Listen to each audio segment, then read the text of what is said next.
Hello everyone, hello to all my kids. Hope आप लोग अच्छे होंगे और आप लोगों की प्रिपरेशन भी अच्छी चल रही होगी। तो अब आपका पेपर बहुत ही पास है। 5 अप्रैल आपकी डेट जो है वो फाइनल हो चुकी है। तो हमने प्रीवियस ईयर पेपर जो सॉल्व किया था मैथ्स का पोर्शन लास्ट ईयर सैनिक स्कूल का, उसके क्वेश्चंस को हम क्या करेंगे, आज डिस्कस करेंगे। तो let's start the question from question number 21। ठीक है, तो क्वेश्चन नंबर 21 क्या है, देखिए। In the given figure O is the centre of the circle if A B equal to 8 centimetre then the length of OP is.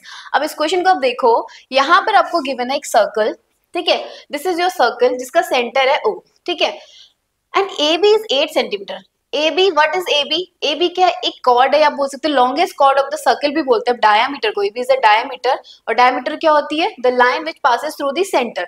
तो ये आपकी diameter है। ठीक है, और इसकी जो लेंथ है ना, that is 8 centimetre. Diameter, this is diameter, तो इसका जो हाफ है ना, that is called always radius. इसे क्या बोलते हैं? रेडियस। रेडियस क्या होती है?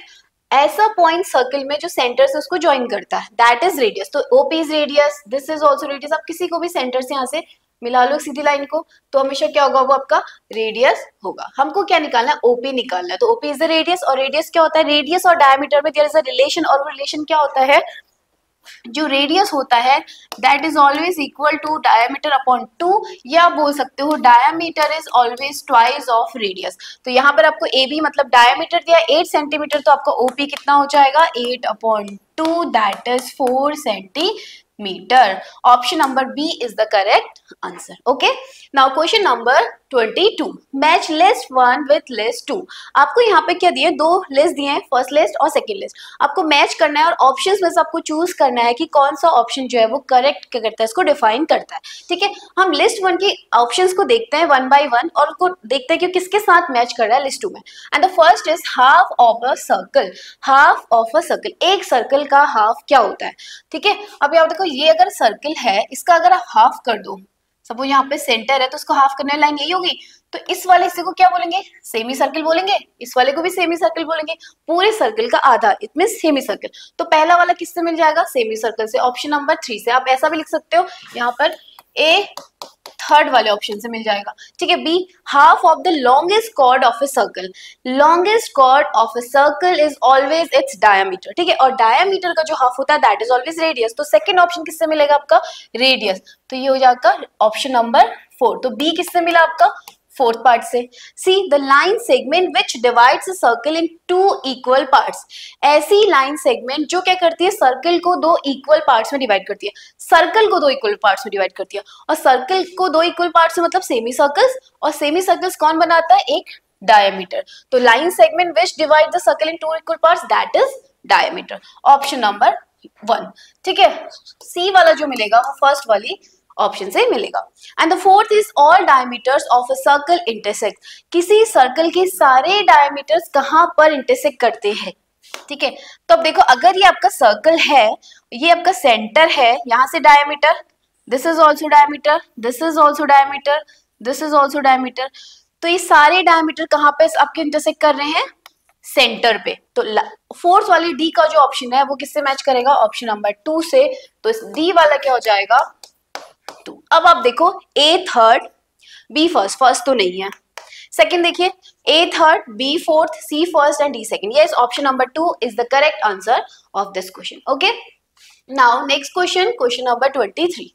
Jaspal purchased an old car for rupee 1,18,000 and spent rupee 7,000 on its maintenance. If he sold the car for rupee 1,40,000, then his profit percentages. This question is from profit and loss. ठीक है, तो यहाँ पर देखिए, जसपाल ने एक old car खरीदी and उसका जो प्राइस है ना वो कितना है? रुपी 1,18,000। उसने इतने रुपए दिए, उसको खरीदने के बाद उसने 7,000 और लगाए उसके मेंटेनेंस में। ठीक हो गया, इट मीन्स उसने टोटल कितने रुपए खर्च किए? This plus this. तो जसपाल के लिए जो कॉस्ट प्राइस होगा, यानी कि जो सीपी होगा, वो कितना हो जाएगा? CP for Jaspal is what? Rupee 1,18,000 plus 7,000। तो टोटल कितना हो गया आपका? 1,25,000। 1,25,000 रुपए अगर उसका सीपी है, उसके बाद उसने क्या करा? उसको 140,000 में बेच दिया। 1,40,000 में उसने बेच दिया, और 1,40,000 बेचना यानी कि सेल करना, it mean selling price for this car. Jaspal के लिए जो सेलिंग प्राइस हो गया वो कितना हो गया? 1,40,000 रुपीज। ठीक हो गया।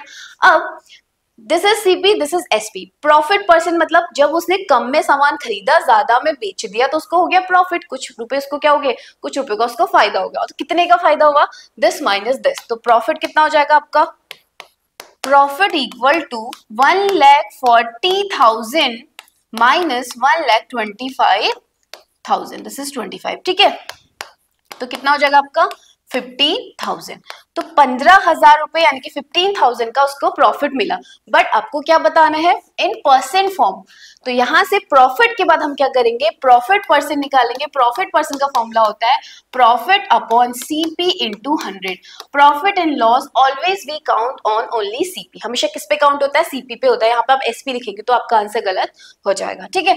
तो प्रॉफिट क्या आपका 15,000 और जो कॉस्ट प्राइस है दैट इज, उसका जो कॉस्ट प्राइस है वो कितना है 1,25,000, जो टोटल उसको कॉस्ट प्राइस पड़ा मेंटेनेंस के बाद, इनटू 100। तो यहाँ पे कर लेते हैं कैंसिल, जो कैंसिल और से कैंसिल करते हैं। 125 से 1500 को आपको कैंसिल करना है, तो 25 से कर लो, 25 5 जब 125 होता है, 25 6 जब 150 होता है, एंड 0 5 से 60, 12 5 जा 60, तो 12% का उसको क्या हो गया, प्रॉफिट हो गया। तो option number 3 is the correct answer of question number 23, ठीक है। तो अब देखा कि लास्ट ईयर जो है वो क्या है, क्वेश्चन प्रॉफिट एंड लॉस से जो क्वेश्चन बना है वो इस तरीके का आपका बना था। Now question number 24, the supplementary angle of the complementary angle of 1/10 of a right angle will be। इस क्वेश्चन में आपको लैंग्वेज को थोड़ा सा समझना है। आपको पूछा है कि सप्लीमेंट्री एंगल पूछा है, किसका पूछा है, complementary angle of 1/10 of a right angle, ठीक है। तो आपको इसको ना रिवर्स में पढ़ेंगे। हमने क्या करना है 1/10 ऑफ राइट एंगल, ठीक है। आप क्वेश्चन को इस तरीके से समझ सकते हो। ये है आपका सपोज राइट एंगल आपने लिखा, राइट एंगल का 1/10 मतलब राइट एंगल इंटू 1/10 कर लो, या राइट एंगल अपॉन 1/10 कर लो। ये राइट एंगल का 1/10 कोई एंगल होगा, उसका कॉम्प्लीमेंट्री एंगल, उसका कॉम्प्लीमेंट्री एंगल कैसे मिलेगा, उसको किससे माइनस करोगे, 90 से माइनस करोगे। ये जो भी आएगा एंगल उसका सप्लीमेंट्री एंगल, और सप्लीमेंट्री एंगल निकालने के लिए हम क्या करते हैं 180 से माइनस करते हैं। तो पहले हम ये हिस्सा निकालेंगे, complementary angle of 1/10 of the angle, ये है complementary angle of 1/10 of right angle. Right angle मतलब 90 डिग्री, तो 90 माइनस 90 इंटू 1/10, तो ये कितना हो गया, ये 9 हो गया, 81 degree.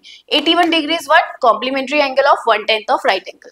Now we will find supplementary angle, और सप्लीमेंट्री एंगल कितना हो जाएगा इसका, supplementary angle of 81 degree will be 180 degree minus 81 degree, तो कितना हो जाएगा 99 डिग्री। तो option number 1 is the correct answer. इसको आप एक ही लाइन में करना चाहोगे तो कैसे करोगे, देखो supplementary angle of complementary angle, इतना तो आपने निकाल लिया, बस इसको आपने क्या करना है 180 माइनस 90 इंटू 1/10, क्योंकि इसने बोला 1/10 ऑफ और right angle, 1/10 of right angle, this is right angle, उसका 1/10 हो गया, उसका कॉम्प्लीमेंट्री एंगल मतलब 90 माइनस 10, फिर इस पूरे का सप्लीमेंट्री एंगल मतलब 180 माइनस 10। तो इसको आप सॉल्व करोगे तो भी आपका आंसर कितना आएगा 99 डिग्री ही आएगा, okay. Now next question is the supplementary angle of 3 times of the half of a right angle is, ठीक है। आपको क्या निकालना है, राइट एंगल के हाफ का 3 टाइम्स, ठीक है, उसका सप्लीमेंट्री एंगल निकालना है। The supplementary angle of 3 times of the half of a right angle, right angle मतलब 90 डिग्री, उसका हाफ मतलब अपॉन 2 45 डिग्री हो गया, उसका 3 टाइम्स, उसका 3 टाइम्स ये हो गया। इसका मुझे क्या निकालना है, सप्लीमेंट्री एंगल निकालना है, half of right angle and 3 times of this, तो कितना हो गया 45 इंटू 3, तो कितना हो गया 3 5 जो 15, 3 4 जो 12 एंड 1 135 डिग्री हो गया। 135 डिग्री का सप्लीमेंट्री एंगल कितना हो जाएगा 180 माइनस 135, तो कितना हो जाएगा यहाँ से 45 डिग्री, 45 डिग्री। बट आंसर में आपको कंफ्यूज करेगा, आंसर में आपको बोल दिया option acute angle, obtuse angles, right angle, half of right angle, और यहाँ पर आपको चूज करना है कि only A is right, only C is right, only A and D right, only B and C right. तो आप क्या करोगे, आपका ये 45 डिग्री है, तो देखो 45 is acute angle, yes 45 is less than 90 degree, that's why it is acute angle. Obtuse नहीं है, ऑब्ट्यूज नहीं है, ये राइट एंगल भी नहीं है, but it is exact of half of a right angle, तो ये भी सही है। A and D are right, तो ए एंड डी कौन सा है, option number 3, only A and D are the right options, okay. Now यहाँ पर जो है हमारा कोर्स अवेलेबल है आपकी नेक्स्ट ईयर सैनिक स्कूल के लिए जो भी बच्चे आप आगे के प्रिपेयर करेंगे, अगले साल के सैनिक स्कूल के लिए प्रिपरेशन करेंगे, क्लास 5th के स्टूडेंट, उनके लिए क्या है, हमने क्या है अपना कोर्स लेके आए हैं। एक कोर्स जो है आपको हमारी ऐप डाउनलोड करना है, अचीवर्स ऐप। इसमें आपको सारी डिटेल्स प्रोवाइड होंगी। उसके अलावा अर्ली 10 स्टूडेंट्स को हम क्या करेंगे, डिस्काउंट प्रोवाइड करेंगे। ठीक है। Question number 26, in the given figure the value of x is, आपको फिगर दिया है, आपको x की वैल्यू निकालनी है। अगर इसको अब ध्यान से देखोगे तो यहाँ पर अब देखो this and this, these are two intersecting lines, और जब दो इंटरसेक्टिंग लाइंस होती हैं तो ये जो एंगल्स होते हैं ना ऑलवेज इक्वल, क्या बोलते हैं इन्हें, वर्टिकल अपोजिट एंगल्स। इन्हें क्या बोलते हैं, वर्टिकल अपोजिट एंगल्स। तो इट मींस अगर ये x है तो ये भी कितना होगा, x होगा। तो इसको निकाल लेंगे तो ये तो निकल जाएगा।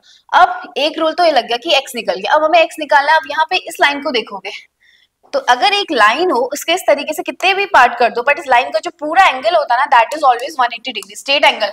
ठीक है, स्ट्रेट लाइन में जो एंगल बनेगा that is 180 degree. It means this plus this plus this is 180 degree. Linear pair property आप बोलते हो। ठीक है, तो इसको हम क्या करेंगे, x plus 32 plus 50 equal to 180 degree.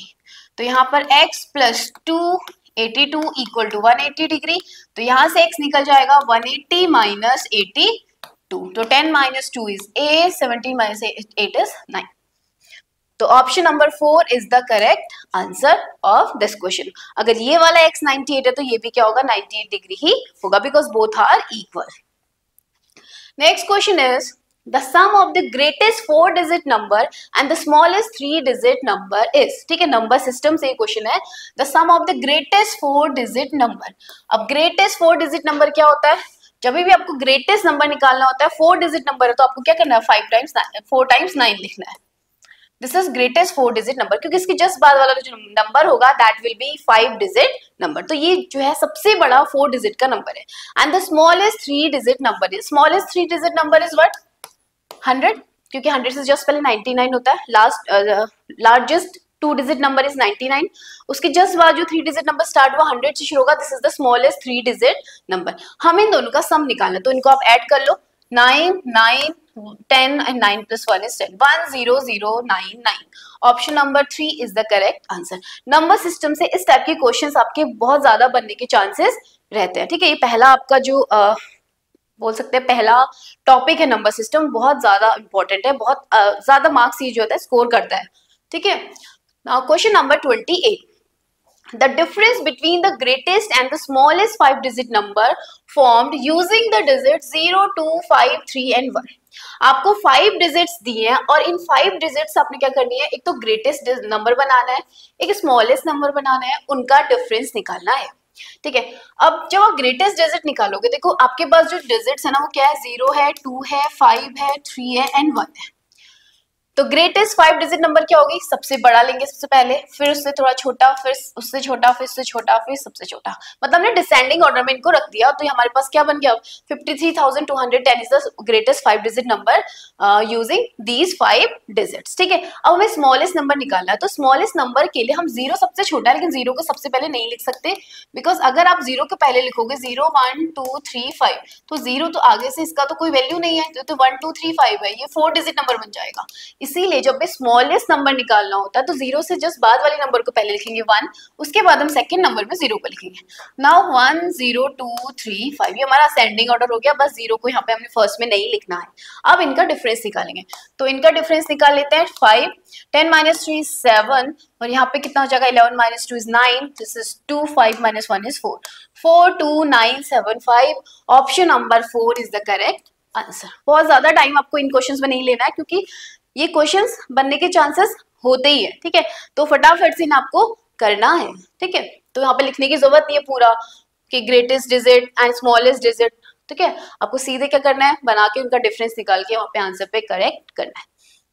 Question number 29, which of the following numbers is divisible by 3। In numbers में से कौन सा नंबर 3 से डिवाइड होता है। This is again from number system. Number system जो है डिफरेंट टॉपिक्स के अंदर है, उससे काफी मार्क्स आपके कवर होते हैं। ठीक है, तो देखो 3 से डिविजिबिलिटी आपको पता होनी चाहिए, किसी से भी डिविजिबिलिटी वहां पे पूछ सकता है। तो 3 से डिविजिबिलिटी के लिए क्या होता है, नंबर जो भी नंबर होता है, the sum of digits of that number must be divisible by 3।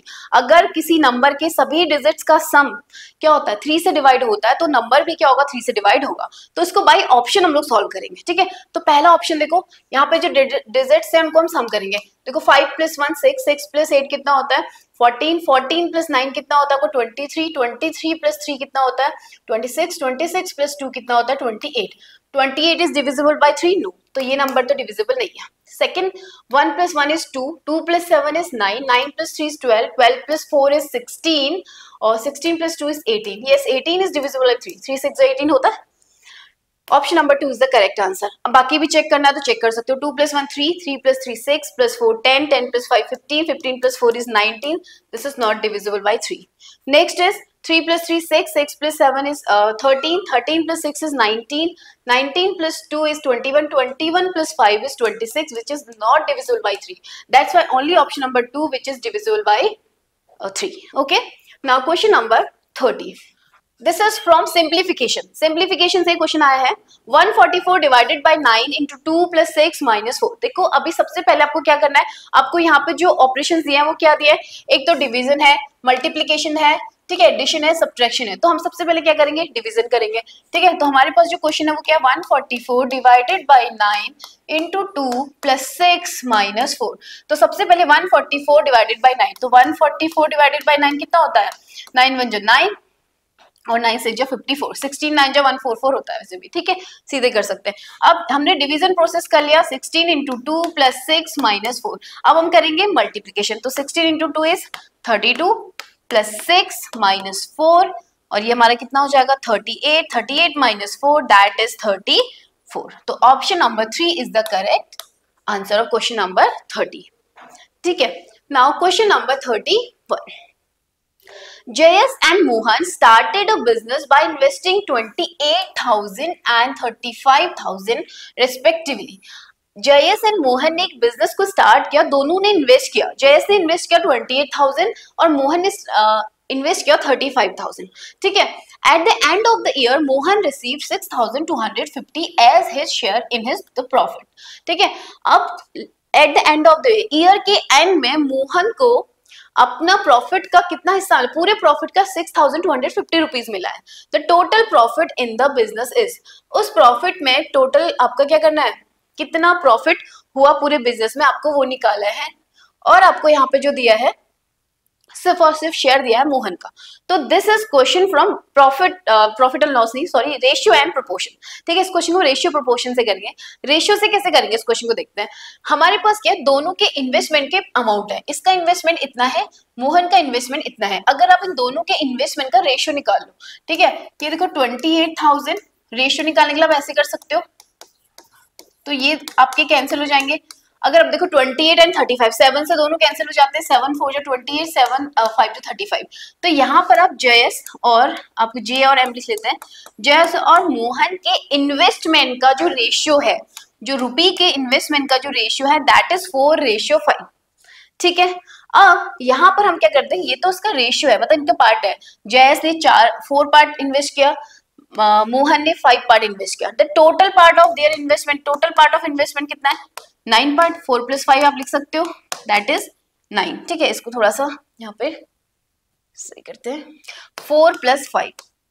JS का पार्ट यानी कि JS का जो हिस्सा है वो 4 हिस्सा है, मोहन का जो हिस्सा है वो 5 हिस्सा है और टोटल जो हिस्सा है वो क्या है 9 हिस्सा है इन्वेस्टमेंट में, ठीक हो गया। अब मोहन को कितना रुपया मिला 6,250 रुपीज में दिया है, तो हम जो रेशियो है ना इसको रुपीज में देखते हैं। तो हमने बोला लेट JS ने जो इन्वेस्ट किया ना वो कितना है 4x रुपी है और मोहन ने जो इन्वेस्ट किया वो कितना रुपया है 5x रुपया। इन्वेस्टमेंट रुपी को हमने, इसी को हमने सिर्फ रुपी में निकाली, ये हमने रेशियो में निकाला था, इसको हमने रुपी में हमने अज्यूम कर लिया। अब मोहन का हिस्सा इतना है, इस मोहन को इस हिस्से में, टोटल हिस्से में से इतना हिस्सा कितना किसके बराबर है 6,250, मतलब इस हिस्से में जो प्रॉफिट मिला वो इतना मिला है, उसको अपने हिस्से में अपना हिस्सा इतना इन्वेस्ट करने के बाद इतना रुपया मिला है। इसका मतलब आप ऐसे लिख सकते हो 5x पर उसको जो प्रॉफिट मिला है दैट इज 6,250, 5x रुपये उसने इन्वेस्ट किया और उसको इतना प्रॉफिट मिला। तो इसका मतलब एक हिस्से में ऐसे भी कर सकते हो या x में निकाल सकते हो 6,250 / 5, तो 5 × 1 = 5, ठीक है, 5 टू जा 10, 5 5 जा 25 और 0, इसका मतलब x कितना हो गया, ₹1250, ये हो गया x। x मतलब एक हिस्से में इतना प्रॉफिट आपका निकल गया। अब x इतना है, हमें निकालना है total profit in the business. तो टोटल प्रॉफिट मतलब total part of investment is 9, तो टोटल प्रॉफिट कितना हो जाएगा, total profit in business is, total profit will be 9 into this, या आप 9x बोलो या आप बोलो 9 इंटू 1250, तो यहाँ पे कितना हो जाएगा, 9 5 जा 45, 9 2 जा 18, 18 प्लस 4 इज 22 का 2, 9 1 जा 9 10 11,250 रुपया क्या हुआ, टोटल प्रॉफिट हो गया उनके बिजनेस में। Option number 3 is the correct answer. यहां तक तो आपको ऐसे करना है। यहाँ पर आपने क्या किया, इन्वेस्टमेंट का रेशियो निकाला। इन्वेस्टमेंट का जो रेशियो है, इससे आपको समझना कि पहले वाले का इतना हिस्सा लगा हुआ है पैसा, दूसरे वाले का इतना हिस्सा लगा है बिजनेस में पैसा, ठीक है, दूसरे वाले को इतना मिलता है। तो यहाँ से अब ये दो लाइन है, इसको तो आप समझ के कर सकते हो कि 9 टोटल प्रॉफिट है। यहाँ पर आप इसको स्किप करना चाहते हो तो यहाँ पर आप देख सकते हो एक अलग से, यहाँ पर मोहन का हिस्सा कितना है, 5 हिस्सा, ठीक है, उस 5 हिस्से में उसको प्रॉफिट मिला है 6250, तो एक हिस्से में कितना मिलेगा, 6250 अपॉन 5 रुपया। और आपको निकालना क्या, टोटल प्रॉफिट, तो 9 हिस्से का निकालो, यूनिटरी मेथड, तो 6250 अपॉन 5 इंटू 9, तो आप यहीं पे पहुंच जाते हो, ठीक है। यहाँ पर तो यहाँ से अब ये कटेगा 1250 टाइम्स और आपका आंसर सेम आएगा। तो आप इसको ऐसे करो या फिर ऐसे करो, answer is 11250, 11,250 rupees. Option number 3 is the correct answer. Okay, question number 32। In a 20 kg mixture of yellow pearls and black pearls, there is a 4 kg black pearls। ठीक है, 20 kg मिक्सचर आपके पास, टोटल जो 20 kg mixture है उसमें क्या है, yellow plus black दोनों mix है। और उसने बोला कि इस 20 kg के मिक्सचर में 4 kg ब्लैक, यहाँ पे जो 4 kg है ना दैट इज ब्लैक, ये ब्लैक है। अगर 4 kg ब्लैक है तो बचा हुआ येलो ही होगा, तो 20 minus 4 that is 16 kg, 16 kg क्या हो गया आपका, येलो हो गया। The ratio of the black pearls and the yellow pearls, तो ratio of black pearls and yellow pearls, तो पहले ब्लैक फिर येलो, ठीक है।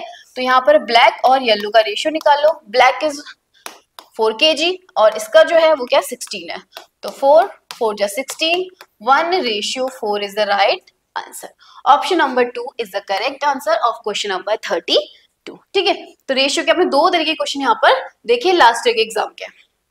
Question number 33, Joseph borrowed ₹25,000 on simple interest at the rate of 6% per annum for 4 years. How much did he pay at the end of 4 years? Joseph ने बोरो किया 25,000 rupees simple interest पे, ठीक है, 6% उसका per annum interest लग रहा है, 4 साल के लिए उसने अमाउंट बोरो किया है। Now how much did he पे, उसको कितना पे करना पड़ेगा eight the end of 4 years। अब उसको कितना पे करना पड़ेगा ये हम निकालते हैं। जो कितना पे करना पड़ेगा दैट इज अमाउंट, अमाउंट होता है जो लास्ट में उसको इंटरेस्ट ऐड करने के बाद जो वो अमाउंट वापस करता है दैट इज कॉल्ड अमाउंट। और amount is always equal to what, principal plus simple interest, क्योंकि यहाँ पे सिंपल इंटरेस्ट की बात हो रही है। तो हमें ये वाला फॉर्मूला याद रखना है। इसमें एक दूसरा फॉर्मूला क्या रखना है, हमें सिंपल इंटरेस्ट निकालना। प्रिंसिपल अमाउंट वी हैव, जो उसने क्या निकाला है, जो उसने बोरो किया है दैट रुपीज प्रिंसिपल अमाउंट, ठीक है। हमें एसआई निकालना है और एसआई का जो फॉर्मूला होता है वो क्या होता है, SI is equal to PRT upon 100 principal into rate of interest into time upon 100 यहाँ पर। तो यहाँ पर जो सिंपल इंटरेस्ट निकलेगा वो हम कैसे निकालेंगे, ठीक है। Principal amount is what 25,000 rupee, R is what 6% per annum, तो 6 and time is 4 years upon 100। तो यहाँ देखिए 1020, 20 से 20 कट के कैलकुलेशन करने का तरीका क्या, 25 इंटू 400, तो सीधे इसको करते हैं, ज्यादा इजी पड़ेगा। 25 4 जो 100 होता है और एक जीरो यहाँ पे और है, 1000 इंटू 6, तो 6 into 1000 is 6,000 rupees. This 6,000 is not answer, this is your interest. जितना रुपया उसने लिया है उधार उसमें उसको इतना रुपया और ऐड करना है फिर वो वापस करेगा, ठीक है, ये उसका क्या इंटरेस्ट है। तो अमाउंट जो उसको पे करेगा that will be what 25,000 plus 6,000, तो 25 प्लस 6 कितना होता है 31,000, यस, तो 31,000 रुपी, ठीक है। तो eight the end of 4 year उसको कितना रुपए पे करना पड़ेगा 31,000 रुपीज, ठीक है। This is from simple interest, ठीक है। ये क्वेश्चन सिंपल इंटरेस्ट से आपका आया था, बहुत ही इजी क्वेश्चन था। बस यहाँ पे आपको क्या करना है, आप फटाफट में वहाँ पे क्वेश्चन करते हैं और आपका ये आंसर आ गया, इसी को आप ढूंढने लग जाते हैं। तो आपको ध्यान से क्वेश्चन पढ़ना है कि उसको लास्ट में निकालना क्या है, अमाउंट निकालना है। Amount is equal to principal amount plus simple interest. Okay, now question number 34. In how many years will a sum of rupee 1800 becomes rupee 2610 on simple interest at the rate of 9% per annum? देखो question simple interest से है, दो question लगातार यहाँ पे simple interest के बन गए। अब यहाँ पे पूछा है इन हाउ मेनी ईयर्स, आपको पूछ लिया है टाइम, ठीक है, कितने साल में अ सम ऑफ रुपी 1800 रुपया जो है वो 2610 बन जाएगा on simple interest at the rate of 9% per annum. आपको क्या क्या यहाँ पे दिया हुआ, नो चीज क्या है, देखो प्रिंसिपल अमाउंट दिया आपको 1800, आपको बोला कि 1800 रुपया जो है वो 2610 कितने साल में बन जाएगा, जब आपका रेट ऑफ इंटरेस्ट 9% होगा, ठीक है। एंड अमाउंट आपको गिवन है व्हाट 2610 रुपी, ठीक है। रेट ऑफ इंटरेस्ट दे दिया आपको 9% पर एनम दिया है, ठीक है। उसके अलावा आपको निकालना है टाइम। अब अगर यहाँ पर हमारे पास एक फॉर्मूला होता है सिंपल इंटरेस्ट का, उससे हम कुछ भी निकाल सकते हैं, PRT अपॉन 100, ठीक है। यहाँ पर जो चार वेरिएबल्स है ना, चार जो चीजें यहाँ पे, उनमें से कोई भी तीन आपको पता हो तो चौथा आप निकाल सकते हो। तो इसमें अगर SI पता हो, P पता हो, R पता हो तो टाइम तो हम इजीली निकाल सकते हैं, ठीक है। यहाँ से टाइम का फॉर्मूला भी बना सकते हो आप चाहो तो, SI into 100 upon P into R, ऐसे भी आप याद कर सकते हो, ठीक है। ये करो या ऐसे वैल्यू पुट कर दो, एक ही बात है। तो हमें यहाँ पे क्या चाहिए, SI चाहिए। अब SI कैसे निकलेगा, इतना अमाउंट उसने पे किया आफ्टर कितने ईयर्स, कुछ टाइम के बाद, ठीक है। और ये अमाउंट उसका क्या था, प्रिंसिपल अमाउंट था। तो SI विल बी, SI का फॉर्मूला क्या होता है, अमाउंट माइनस प्रिंसिपल। अब ये फॉर्मूला कोई अचानक से नहीं आया, अभी जिससे पहले वाले क्वेश्चन हमने अप्लाई किया था, amount equal to principal plus SI, ये फॉर्मूला अप्लाई किया था, इस फॉर्मूले से ही ये फॉर्मूला आया है। यहाँ से SI will be A minus P, amount minus principal amount. तो यहाँ से पहले SI निकालो, SI कैसे निकलेगा, 2610 माइनस 1800। तो आपका जो SI हो जाएगा, सिंपल इंटरेस्ट हो जाएगा, कितना हो जाएगा 01800 है, सॉरी, ठीक है, 810 rupee, sorry 810 rupee will be the SI। तो SI निकल गया। सिंपल इंटरेस्ट अब हमारे पास है, प्रिंसिपल अमाउंट हमारे पास है, रेट ऑफ इंटरेस्ट हमारे पास है, तो हम सीधे निकाल लेते हैं टाइम। तो time equal to SI into 100, हम ये वाला फॉर्मूला अप्लाई कर रहे हैं, ठीक है, अपॉन, एक ही बात है, बस हमने इस वेरिएबल के लिए फॉर्मूला यहाँ से निकाला है, 810 into 100 upon principal amount is 1800 into R is 9, तो 1212, 9 9 जा 81 0, तो T इक्वल टू हो गया 90 अपॉन 18, और 18 5 जो कितना होता है 90, तो 5 years, तो after 5 years the sum of rupee 1800 become rupee 2610, okay. तो option is 2 is the correct answer of this question. Okay, now question number 35. The perimeter of the given figure is, आपको एक फिगर दिया है, इसका perimeter निकालना है। और perimeter मतलब क्या होता है, जो आपकी फेंसिंग है या जो आपकी क्या बोल सकते हैं, boundary of any figure is the perimeter. ये जो है पूरा किनारा, जो ये है, जो आपका ये सब क्या निकालना है, आपको पूरी लेंथ निकाल देनी है आपको, दिस इज योर पेरीमीटर। अब इसको निकालने का तरीका क्या, देखो अगर आप देखो यहाँ पे ना, ये जो है सब जगह यही तो है, यही फिगर है, यहाँ पे 2 लाइंस है इस तरीके से, ठीक है, 1 2 3 4, ये 4 लाइंस है, और 1 2 3 4 टाइम्स ही फिगर क्या रिपीट हुआ है। तो एक बार हम करते हैं और 4 से मल्टीप्लाई कर देते हैं, तो हमारा जो पेरीमीटर हो जाएगा दैट इज 4 इंटू, अब यहाँ पर अब इस वाले फिगर को लिखो 4 + 2 + 2 + 4, या फिर ऐसे कर सकते हो 4 + 4 इज 8, 8 + 2 इज 10, 10 + 2 इज 12, ऐसे करो। या आप सिंपली अब सारे एक फिगर के पूरी क्या कर सकते हो, इस बाउंड्री को ऐड कर लो, 4 + 2 + 2 + 4, तो कितना हो जाएगा 4 into 4 + 2 6, 6 + 2 is 8, 8 + 4 is 12, that is 12 4 जा 48 centimetre. Option number 3 is the correct answer. तो ये था क्वेश्चन नंबर 35।